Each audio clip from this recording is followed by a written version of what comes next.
Hello everyone and welcome to Blaugrana Everything and welcome back to the channel and welcome to a match review for that FC Barcelona Inter Milan robbery. Really, that's what it was.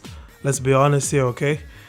I'm not usually the type of person who likes to go on rants after a match, like even after a loss, regardless of how bad of a loss it was. I'm not the type of person who likes to go on a rant or who likes to point at factors other than the team, that is Barcelona, and the way that the team played when it comes down to looking back at a match that we did not win, a match that we lost, like we did here at the San Siro, losing by a goal to nil, goal scored by Calhanoglu, which was a pretty good goal.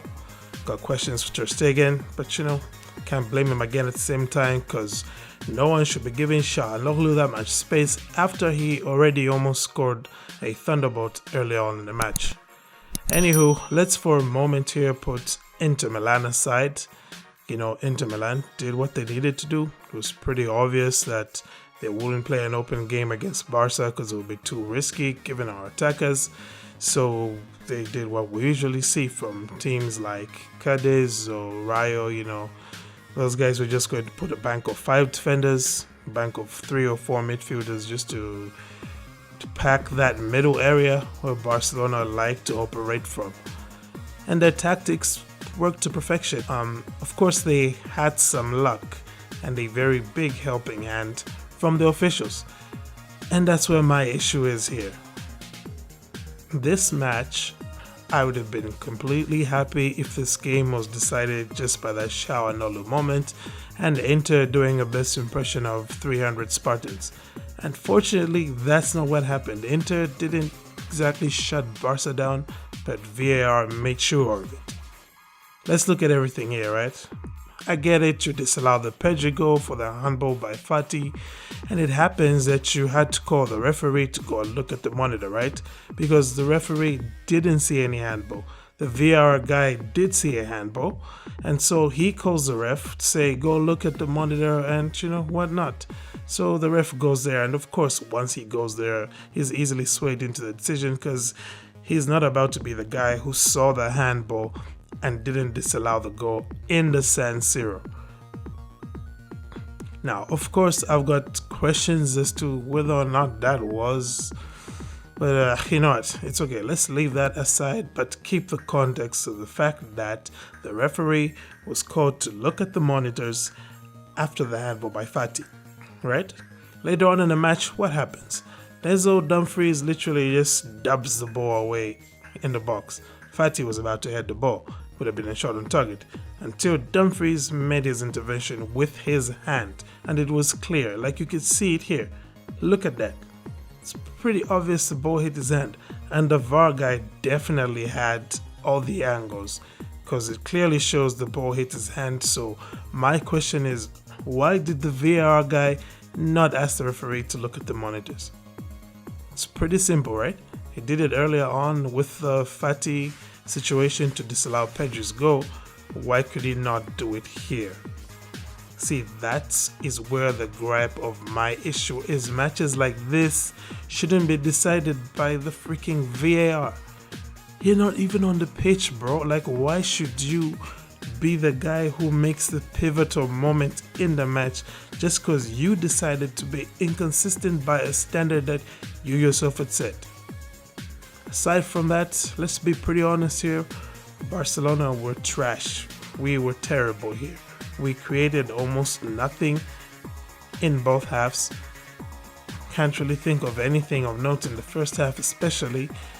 And a lot of this result unfortunately comes down to the fact that we were slow. It took a long time for us to wake up and to really ask reasonable questions of that Inter Milan defense. And when we did somehow scrounge up a question, the VAR guy came in and just shut us down even after Inter made the mistake. The problem is that our attackers seem to be freezing up in these big moments. See, when you think about players like Rafinha, Lewandowski, we bought them for the big moments. But the only player who turns up so far in these big moments, Bayern and Inter, has been Ousmane Dembele. Now, I don't want to point too much of a finger at anyone, but the facts remain that Barca have now failed to score a goal in over 180 minutes of football in the Champions League. Close to probably like 200 minutes, if anything, because like there was a crap ton of added time in this Inter game, and the Bayern one had some fair amount. And let's not even talk about how in added time there was some time that was chewed up by looking at that, that VAR review and whatever, but that time wasn't added back. But let's not go there, because honestly, I just feel like this was a robbery, and I am not trying to be dramatic. Because see, when you take the opportunity away from Barca where they can have the referee look at the Dumfries moment the same way he got to look at the Ansu Fati moment, it just looks like you're trying to tip the scales to one side. But you know what, I'm not that guy who comes up with conspiracy theories, so I'm not going to do that regardless of how frustrated I obviously am. We got a loss, so we really have no choice now but to beat Inter and Bayern at Camp Nou. But without Araujo and Koundé, it's looking like an even taller task, especially looking at the fact that we have scored 0 goals in like 190 minutes of football, guys. We've been terrible, so it's hard to see where that creativity is going to come from, where the goals are going to come from, especially if like Inter get Lukaku back on Wednesday. Then to be a bit more tricky for us, because our defense was looking sus today. We've got a lot of questions for Xavi on his team selection here, because going forward, Alejandro Balde should be starting. Okay, this whole Alonso starts once in a while when he's not been playing and is out of practice, is clearly, got cobwebs. Nah, Balde needs to start. Celta Vigo now is our next game. Hopefully we can go and win that game so we can come back into this Inter game with some confidence and hopefully break this streak of not scoring in the Champions League when it really matters. Because honestly, I am tired. Why are we fading away whenever it matters the most? We need those goals. Lewandowski, Rafinha, PK, all of y'all. Anyway, thank you for tuning in, guys. Have a great day. And Forza Barca.